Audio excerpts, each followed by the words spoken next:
Okay, let's take a look at the food stamps from a different perspective. Now, I'm a little confused. I'm gonna need y'all to help me out with this, okay? Spectrum News: Trump's spending plan cuts billions from SNAP funding. So many other things that you could cut. And why do you want people to starve? You're watching The Big Deal, where we are continuing to analyze President Trump's tax and spending law and what it will mean for everyday American families.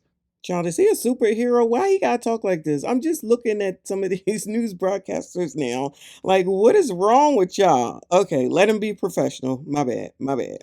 Today, we're taking a closer look at changes to the Supplemental Nutrition Assistance Program, SNAP for short, the federal food aid program formerly known as food stamps. Right now, about 42 million Americans living in 22 million households receive SNAP benefits. To put that in context, that's 1 out of every 8 people in the United States. The average household benefit is about $350 a month. The president's spending plan will cut SNAP funding by $187 billion over the next 10 years. And receiving food assistance will now include work requirements and require states to pick up some of the federal program's costs starting in 2028. Those changes right there. What is wrong with those changes? Limited amount of time. Why is there a problem with limiting the amount of time that you're on benefits? And you should work. Since those of us that work give the money, shouldn't y'all have to do something? Okay, so now here you are, something for you to do. Everybody mad because food stamps would just be a way of life. You do what you want, and again, somebody else takes care of your needs, and we ain't supposed to say nothing. I know. All told, these cuts mean that millions of Americans will be at risk of losing some or all of their benefits, which could lead to increased food insecurity all around the nation. Spectrum News reporter Natalie Basha spoke to one grandmother in California and has this report. As she shops for groceries, 59-year-old Dion Watts is thinking about what to make for dinner tonight. After all, she has to feed her 5 granddaughters who live with her. And that's a lot of mouths to feed. We're going to pause right there. You know what? This be part of the problem right here, too. People out here willy-nilly having kids that they ain't taking care of. Now, I don't know. Maybe someone is deceased and she has to take them on, okay? She obviously, I'm going to assume, didn't think at 59 years old that she would have to take care of 5 grandchildren. I wonder if they're going to give us all the information. Why are you taking care of 5 grandchildren? Where the mama? Where the daddy? What they doing? What happened? We got questions. That's all. The avocados is for the toast that the kids make in the morning time for breakfast. Then they may make an egg to go with the on top of the toast with the avocado. And the berries is for the 3-year-old. But in her head, Dion is counting every dollar. She receives money from SNAP, the Supplemental Nutrition Assistance Program, just $200 a month. And to make that stretch, Dion says, is tricky. So tricky that she sometimes goes without food. It might happen 3 times a week because I don't want to eat it up from them because I know that they're going to need it when they come home. So I will go hungry. I have went hungry so they could have enough. But on July 4th of this year, President Donald Trump signed into law his big, beautiful bill, which includes a $200 billion cut to the SNAP program set to take place over the next 10 years. President Trump's administration says the cut is necessary to curb government spending and to shift the responsibility of SNAP to states. But according to Food Access LA, that proposed cut puts 5 million California families at risk. For an example, a family of maybe 5 or 6 rely on a bag of apples 3 days. That might not last them those 3 days anymore. Desiree Patillo is the district manager of Mother's Nutritional Center in Los Angeles, and she says cuts to SNAP would have an obvious and immediate result. You know, junk food is cheaper than fruit and vegetables, sadly to say. And I'm quite sure that that would be the result of if in the case that the benefits were to be reduced.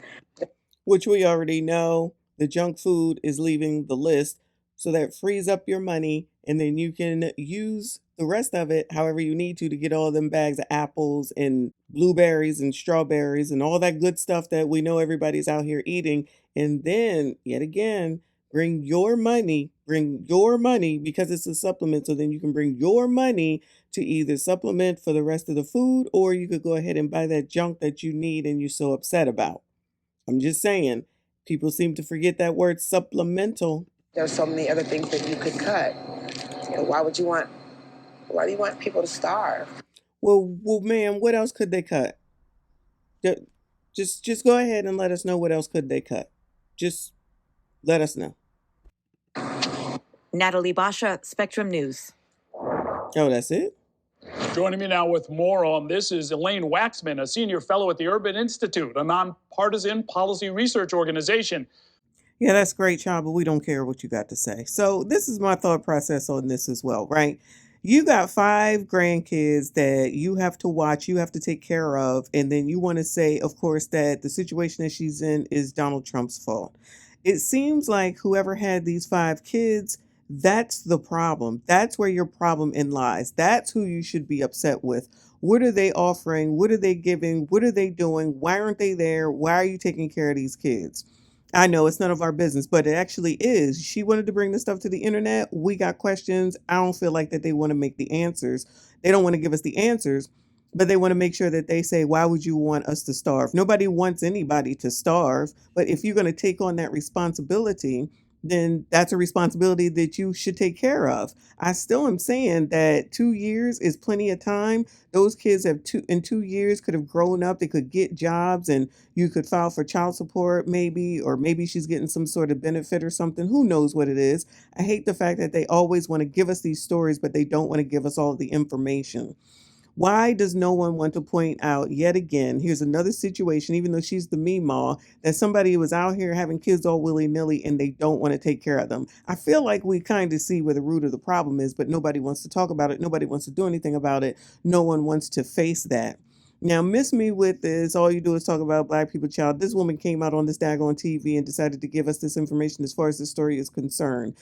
She's totally missing the part that these are not even her kids. I mean, I know they're her grandkids, but they're not her direct children. So you didn't came out, you didn't raise your kids, and now you turn around and now you're raising 5 granddaughters. You got to be on up out of here if you want me to do it. That's like kind of the only reason, because you said you wanted to do this, and yes, you can get the help. I really would like someone to answer how long they think that they should actually be on government assistance.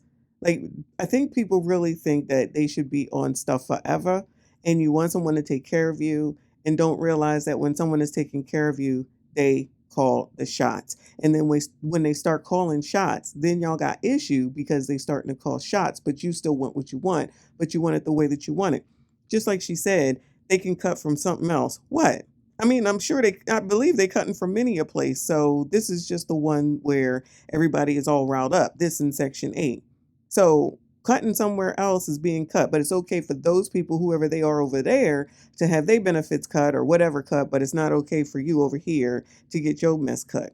One of the things that always seems to get taxed is like cigarettes and liquor. It don't stop nobody from buying no cigarettes, and it don't stop nobody from buying no liquor. So I got faith that these people will figure out and find a way to live with this and figure out what they're going to do moving forward. But y'all let me know what you think. Make sure you hit the like button, subscribe if you are new. I see you all in the next one. We do not care.